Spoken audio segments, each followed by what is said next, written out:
Over the last couple weeks, I've been really going on a mind journey to get to the bottom of my whole rant about how fun gameplay in the TCG space is not subjective. And overall, I just want to emphasize at the beginning of this video, man, I'm learning things along the way. I'm talking with you guys, making videos just so I can kind of learn and kind of gather my thoughts and kind of go through all this type of information and really delve deep into it. Because at the heart of this, man, my whole point is that TCGs all around here, right? They're not really judged and compared to one another with gameplay and how good gameplay is or how fun gameplay is. And it's not aggregated. That's my whole point here. And if you look at the TCG space, it just is a huge problem that think people just are so used to now. The whole perception out there is, well, Magic the Gathering, Yu-Gi-Oh, and Pokemon have been out forever, and they're multi-million-dollar franchises, and well, because they make so much money, they have to be good games. I feel like there's a little bit of that sentiment, but there's also just all these other opinions that don't really form an aggregated sum and total of what really makes gameplay fun and what games are fun. What are the ratings out there? And I think the current system that we have over evaluating if a TCG has fun gameplay is pretty fucked. Like, I don't think that there's very good mediums out there for consumers, and I don't think there's good mediums out there that really just express more of the truth or the aggregated sum of everyone's rating of what's out there. So, I think it's a really big issue. And it's a lot bigger than people really let on or that people really talk about. And it's just the perceived notion of what are fun what games out there have fun gameplay. That's really what I'm trying to, fix out there. Or not really fix, but I'm just trying to delve deep into the topic because there's so many different subset of different topics all around this whole accumulation thing.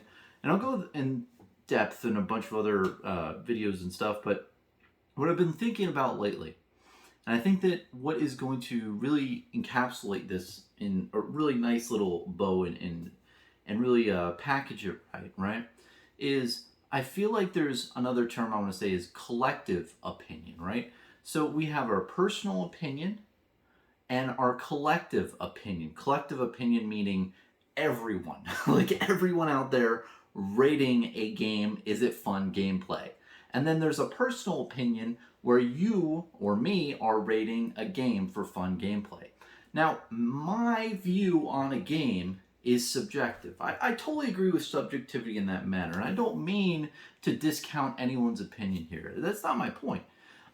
Everyone is entitled to their own opinion on what makes games fun.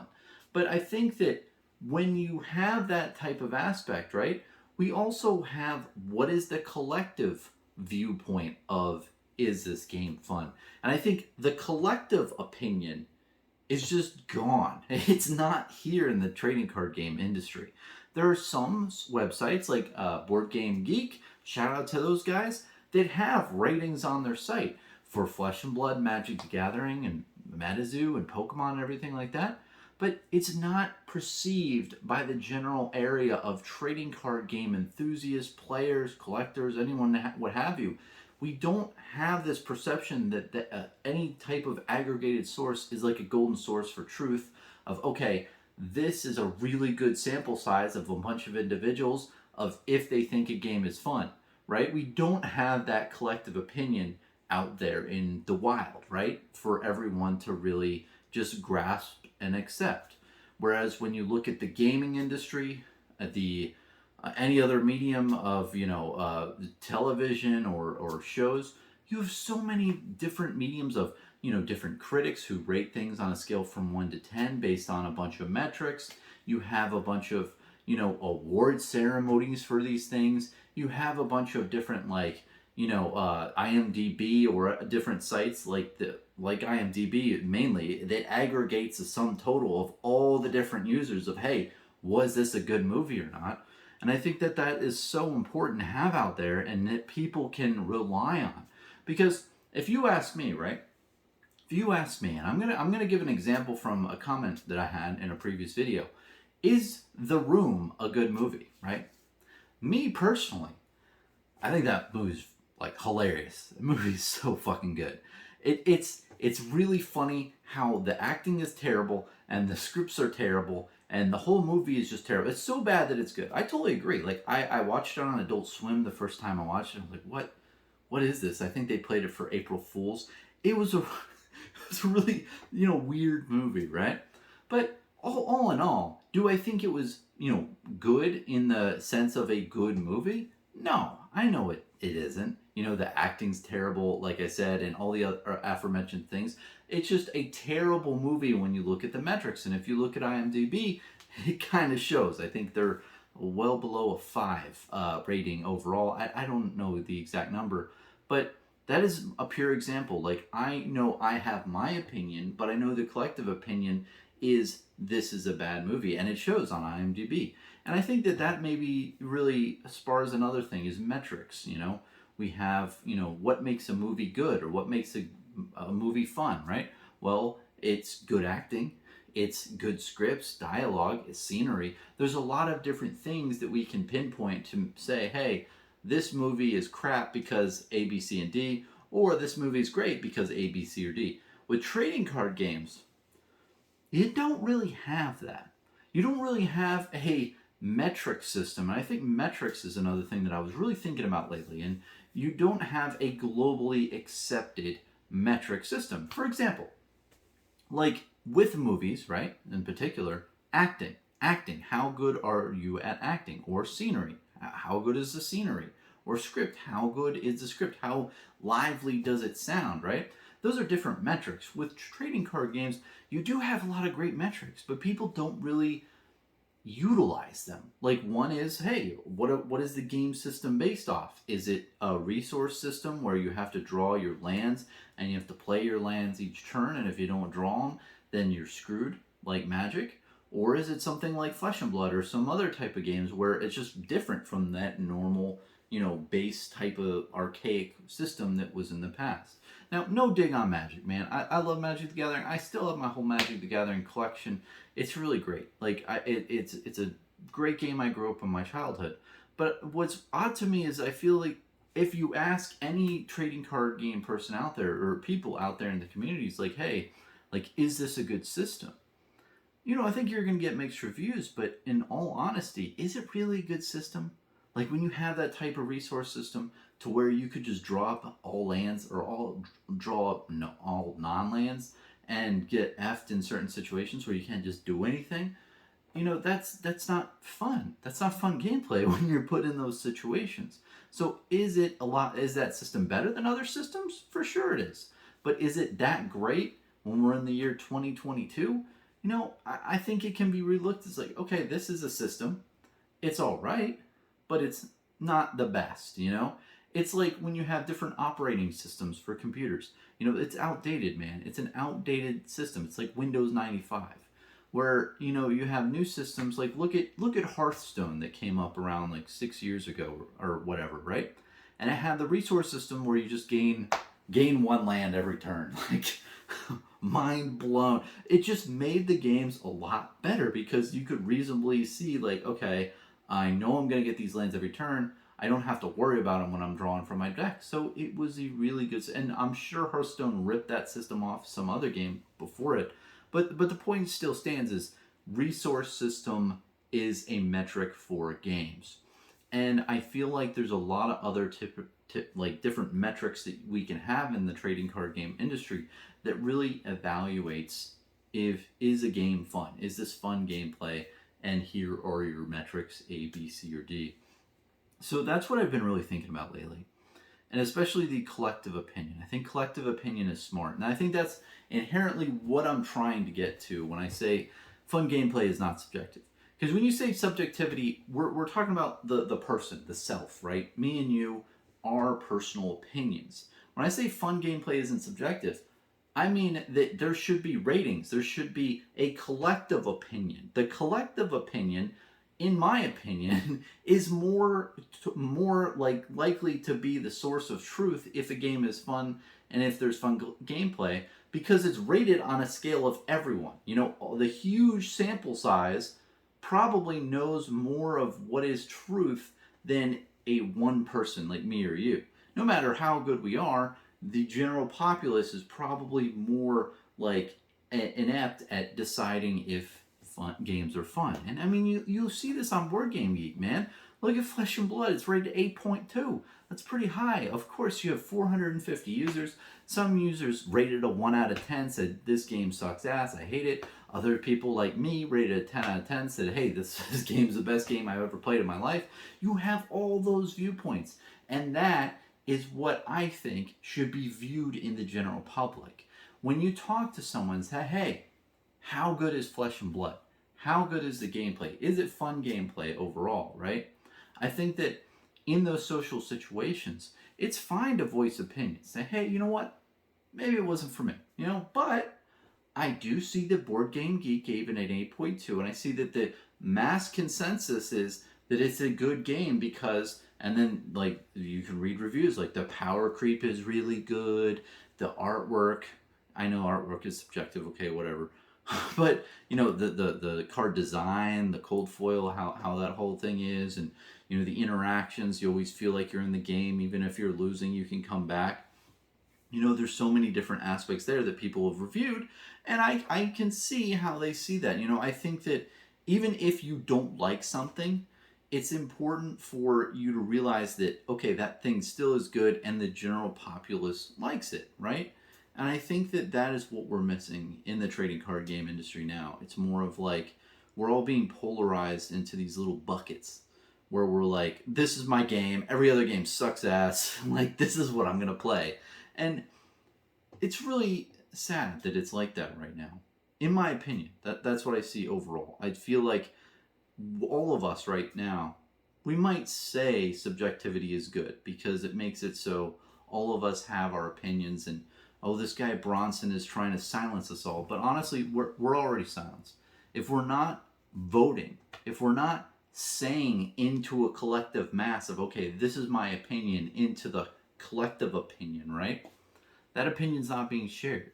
So I think that overall, what is the downside of this? Well, consumers don't know what they're going to buy. They don't know what a good gameplay is if there's not a readily available source of truth, or not source of, I shouldn't say truth, but a general consensus of the collective opinion. If that's not out there for consumers to see, then they're flying blind out here, and then you have these different things where game creators, they don't care about gameplay. Then if nobody's gonna review their game, and give like a rating and have aggregated some of the total, you're not going to have as much of incentive to make a really good game and gameplay and fun gameplay because people don't care about it as much.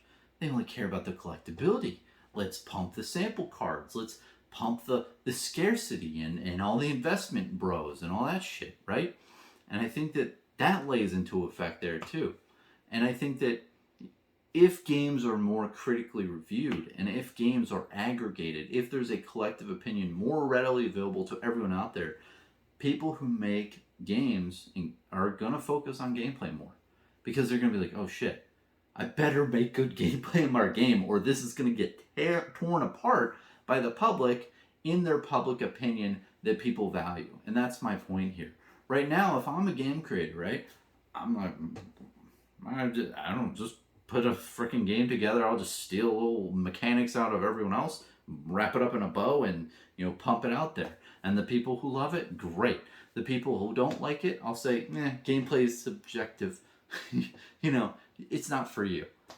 Or the worst is like, oh well, maybe you haven't given enough time. You need to play it more. The more you play it, you'll get more as you play along. And it's just like, no, sometimes games are just not fun.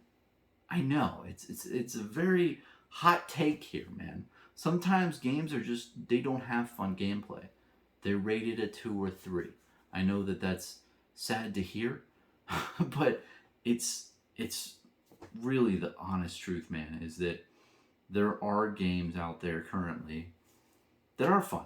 There are games that are a 7 or 8 when you collectively analyze them. There's also games that are a 2 or 3 or a 1. And what I see out there is that the mass perception of consumers and people interested, enthusiasts, don't see those numbers. They don't see what the good gameplay is and the bad gameplay is. They don't see that. They just see a sea of content creators who are just plugging shit. They see like all these other random things. They don't see a collective opinion of what fun gameplay is over metrics. And the point of me making these videos is really to emphasize that fun gameplay in TCGs is not subjective. There is an aggregated critique of if gameplay is fun. And I think that needs to be voiced more in people's perception. Then this is the hard part, is the mind. I feel like the mind out there needs to change, and it's going to take time. People's perceptions need to change of, okay, there's a platform or place that I can go where I can see if games have fun gameplay. And it's going to be the same thing as an IMDb. If you want to know, hey, is this movie good? Well, let me look at IMDb ratings, see what it got, right? Oh, it got a 8.5, that's great. Or, oh wow, got a 2.5, this must be the worst movie in the world. That is my point. When you have those situations where fun gameplay is questioned and say, is this fun gameplay? It's not asking like random people. It's going to a platform or a certain thing out there that kind of really just puts it out there of, okay, this is the collective opinion by, we sampled it from like 5,000 reviewers of people who actually played this game, or, you know, people who played this game, and this is what they said overall. This is the number. And you can also have what's great on BoardGameGeek.com is they have like a critic review or the geek review, and that would be perfect. So you could even have like the collective view of what this is rated, right? Like an 8.2, but maybe the geek rating is a 9.0, because maybe the geek rating is a bunch of people who do this for a living. They've played, you know, like 100 TCGs, and they know what makes a TCG fun and what aspects that make it fun versus all the others. They have more experience is what I'm talking about. And experience is also important when evaluating if a game's fun. And it's just critics, you know, people out there who have more experience than other people for evaluating different types of things like fun gameplay. So I think I'm going to leave it off there, you know, and just to ramble on a little bit at the end. The thing that kind of irritated me out there is that with Flesh and Blood, you know, I love Flesh and Blood. I love this game. In 2020 and early 2021, the whole sentiment out there in the market is this is the game no one plays. It was true. People said that. People said that so many fucking times. People said this is the game no one plays. Oh, this is all just a collector's game. I heard all of it, dude. There's so much, you know, I don't want to say FUD, but there's just so much negativity around this game to where people had a perception that they only liked, people were only in it for the money and the collectability aspect. And then I feel like the turning point of this whole thing was really when Brian, the professor, made a video, said, hey, this is the truth about Flesh and Blood. Isn't that interesting? And then I started hearing that less and less out there, that Flesh and Blood was, you know, that this is a game no one played, or the collectors, bros and everything. People generally slowly realized that this was a fun game to play. There's fun gameplay here in Flesh and Blood. It's not just a, you know, a pyramid scheme or whatever. And it just makes me wonder, why did it take so long? You know, why did it take from October of 2020 all the way to what? I don't know. It took like over a year and a half. I don't know the dates, for people to finally realize that Flesh and Blood has fun gameplay in it, or the game system is a good game, right? I think even people who don't realize that Flesh and Blood, like even people who don't like Flesh and Blood, I feel like know that it's a good game and there's good gameplay in here, that there's something to this game, you know? But I don't know why it took that long. I mean, look at the Board Game Geek rating, 8.2, aggregating sum. If so many people rated it so high, why did people for a year and a half not realize that it had fun gameplay? And the reason being is because there's no collective opinion out there that everyone out there in the trading card game industry feels like it's the golden source of truth. That we rely on that opinion, that we rely on the collective opinion. We only focus on the subjective self opinion. And essentially out there in the creator space, it's like, okay, either you like a game and you're for it, or if you don't like a game, people say, well, maybe game isn't for you. And when I feel like when people say that, and when people say, okay, well, maybe, that's your opinion, gameplay is subjective, I like it, you don't, okay, whatever, that's really silencing that opinion. I think all opinions should be aggregated. There should be a collective opinion that everyone, relies on and says, okay, this is more close to the truth of, is this fun gameplay? And I know I've rambled on a lot at the end of this video, and,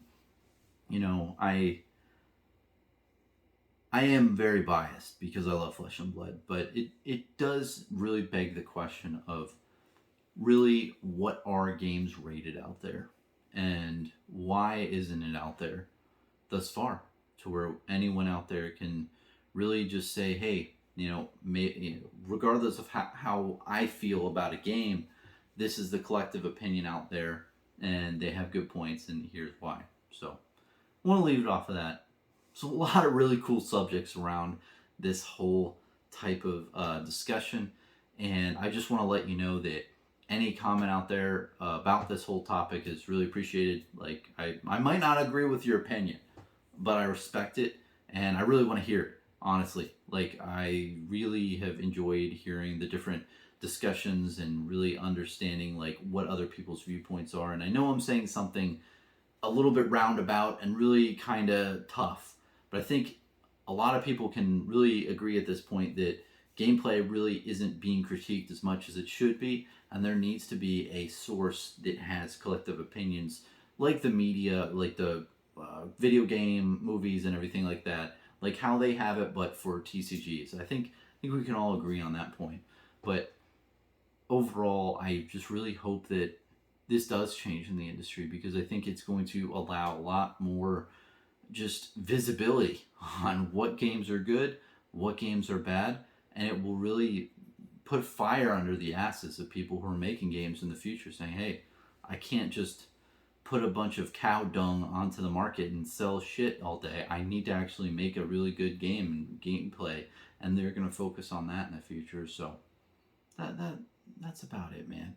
Let me know what you think. Appreciate your time. Peace.